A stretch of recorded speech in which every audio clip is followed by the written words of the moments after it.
Shri Krishna. Radhe Radhe. Hello friends, मैं शिवांगी अपने YouTube channel पे आप सबका बहुत बहुत स्वागत करती हूँ।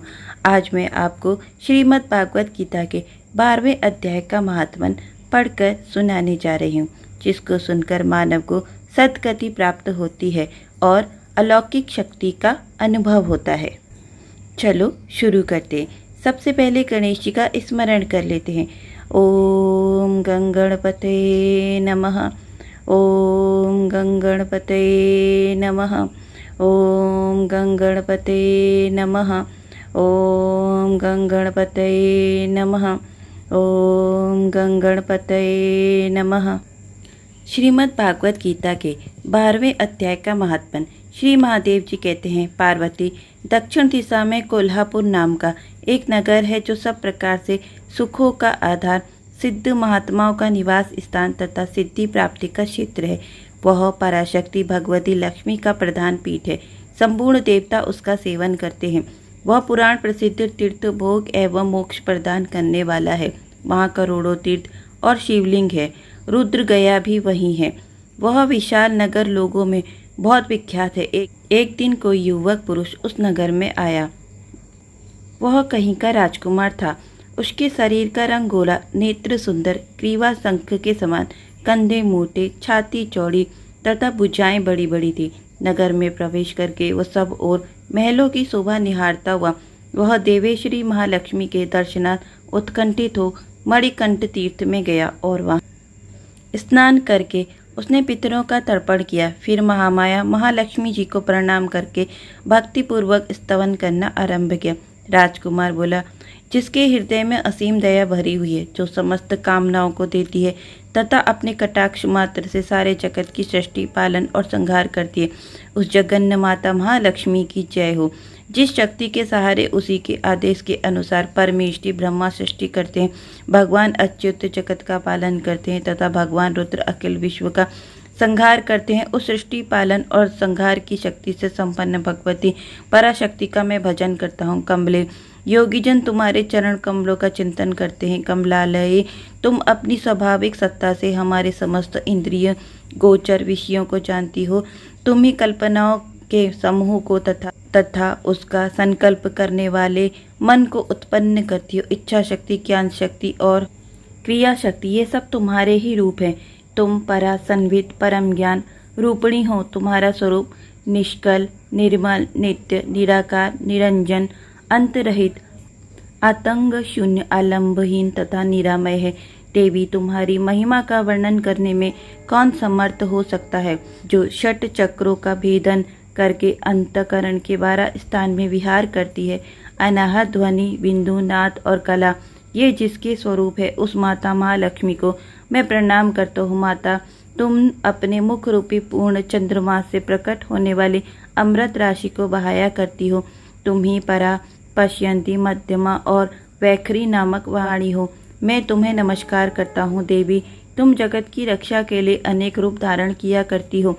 अंबिके, तुम ही ब्राह्मी, वैष्णवी तथा महेश्वरी शक्ति हो। वराही, महालक्ष्मी, नरसिंही, ऐन्द्री, कुमारी, चंडिका, जगत को पवित्र करने वाली लक्ष्मी, जगन्न माता, सावित्री, चंद्रकला तथा रोहिणी भी तुम ही हो। परमेश्वरी, तुम भक्तों का मनोरथ पूर्ण करने के लिए कल्पलता के समान हो। मुझ पर प्रसन्न हो जाओ। उसके इस प्रकार स्तुति करने पर भगवती महालक्ष्मी अपना साक्षात स्वरूप धारण करके बोली, राजकुमार, मैं तुमसे प्रसन्न हूँ। तुम कोई उत्तम वर मांगो। राजपुत्र बोला, माँ, मेरे पिता राजा बृहरद्र अश्वमेघ नामक महान यज्ञ का अनुष्ठान कर रहे हैं। वे देव योग से रोगग्रस्त होकर स्वर्गगामी हो गए। इसी बीच में यूप में बंधे हुए मेरे यज्ञ संबंधी घोड़े को, जो समूची पृथ्वी की परिक्रमा करके लौटा था, किसी ने रात्रि में बंधन काट के कहीं अन्यंत्र पहुंचा दिया।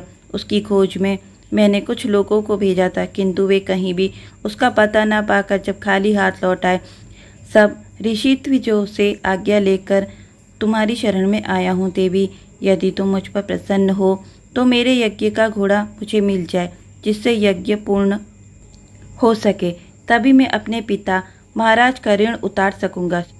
शरणागतों पर दया करने वाली जगत जननी लक्ष्मी, जिससे मेरा यज्ञ पूर्ण हो, वह उपाय करो। भगवती लक्ष्मी ने कहा, राजकुमार, मेरे मंदिर के दरवाजे पर एक ब्राह्मण रहते हैं जो लोगों में सिद्ध समाधि के नाम से विख्यात है। वे मेरी आज्ञा से तुम्हारा सब काम पूरा कर देंगे। माँ लक्ष्मी के इस प्रकार कहने पर राजकुमार उस स्थान पर आए जहाँ सिद्ध समाधि रहते थे। उनके चरणों में प्रणाम करके राजकुमार चुपचाप हाथ जोड़कर खड़े हो गए। तब ब्राह्मण ने कहा, तुम्हें माता ने यहाँ भेजा है। अच्छा देखो, अब मैं तुम्हारा सारा अभिष्ट कार्य सिद्ध करता हूँ। यह कहकर मंत्रवेत्ता ब्राह्मण ने सब देवताओं को वहीं खींचा। राजकुमार ने देखा उस समय सब देवता हाथ जोड़े थर थर काँपते हुए वहाँ उपस्थित हो गए। तब उन श्रेष्ठ ब्राह्मण ने समस्त देवताओं से, देवगण, इस राजकुमार का अश्व जो यज्ञ के लिए निश्चित हो चुका था, रात में देवराज इंद्र ने चुराकर अन्यंत्र पहुंचा दिया है, उसे शीघ्र ले आओ। तब सब देवताओं ने मुनि के कहने से यज्ञ का घोड़ा लाकर दे दिया।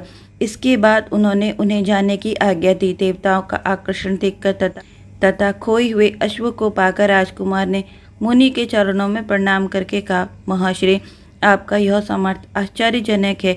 आप ही ऐसा कार्य कर सकते हैं, दूसरा कोई नहीं। ब्राह्मण, मेरी प्रार्थना सुनिए। मेरे पिता राजा बृहरथ अश्वमेध यज्ञ का अनुष्ठान आरंभ करके दैव योग से मृत्यु को प्राप्त हो गए हैं। अभी तक उनका शरीर तपाए हुए तेल में सुखाकर मैंने रख छोड़ा है। हे साधु श्रेष्ठ, आप उन्हें पुनः जीवित कर दीजिए।